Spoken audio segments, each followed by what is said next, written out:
And so just to bring it full circle there, because we were talking about coaching and that mindset communication, you've coached your share of people, right? I don't remember off of the top of my head how many, at least probably a handful or so, for powerlifting, not just football. Could you kind of share with me, like, what are your philosophies as far as progression and getting stronger over time? Are you talking about just an athlete in general or specific Um, athletes? let's start with like powerlifter. So like someone who's trying to get stronger in the bench, squat, and deadlift. Gotcha. So most of my coaching has been female ones, which is a completely different way of coaching a football player because they don't respond the same way as a football player would. And I've had a couple with some nice little attitudes attached to them. So definitely had to take it in certain ways. Again, like to me, it's just like teaching, man. You gotta build a foundation before you can do anything else. And and everybody sits there and goes, well, I know how to work out. I know how to lift. I know how to do this. Well, I'm not saying you don't know how to lift, but competing is a different story. Like there's different things you have to learn. The rules of it have different things like that. So when I took in 2 girls in 2018 to coach them, never had powerlifted before. My first thing is when I talk to them, what are your goals for this? Like, what's your end game for this? Like, are you trying to be a national person, or are you just trying to PR and to be stronger? Like, what are your goals? What do you want to know? Okay, now that you want to do this, I want to let you know, these are the ins and outs of it. This is how much it's going to cost. This is how much the equipment's going to be. Like, if you want to be that elite person, you're not going to be able to just go out there in Vans and, no wraps or anything. Like, it's going to be hard. If you're going to really invest in it, then we'll invest in it. If you're just doing it for kind of fun, like that's fine.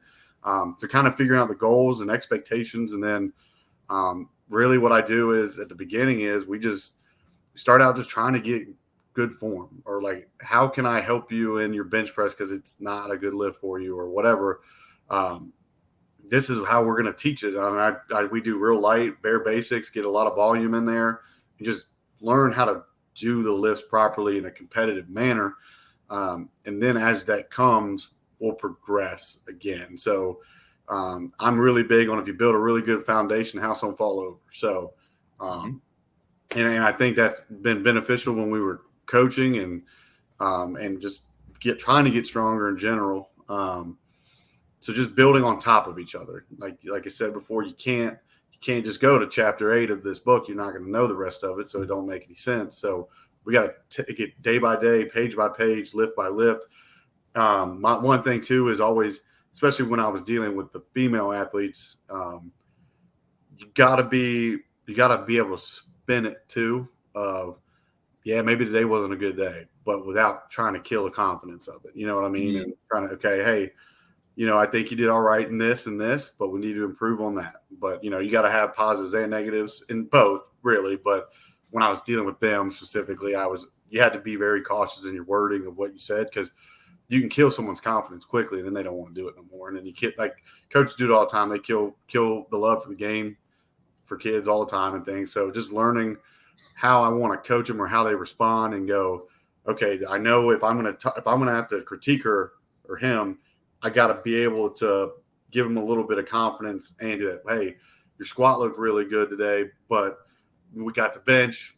Yeah, you didn't really arch your back well. Whatever it is, you got to have the positives and the negatives. And I do that more too with guys now. I try to give them a little bit of positives as I talk to them about critiquing. But yeah, overall, man, just you got to try to keep them, because they're going to have good and bad days. You got to try to keep the mental state there, and then build from the bottom and work up. Don't.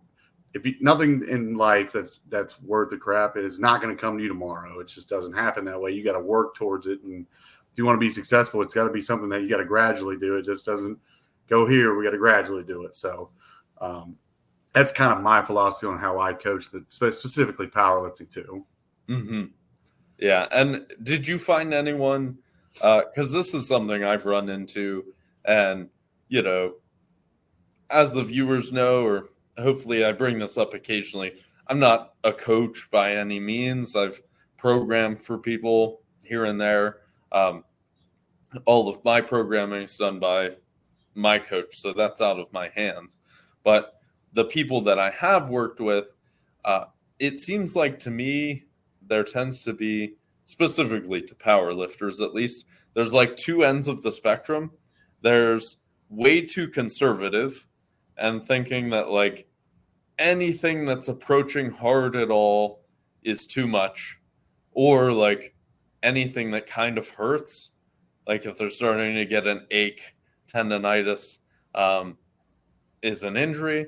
Or the other end, the people who want to kind of like bang their head against the wall for months and months, and they're like, I maxed out this week, let's go ahead and do it again next week. Right. And it's like the spectrum of like those two ends.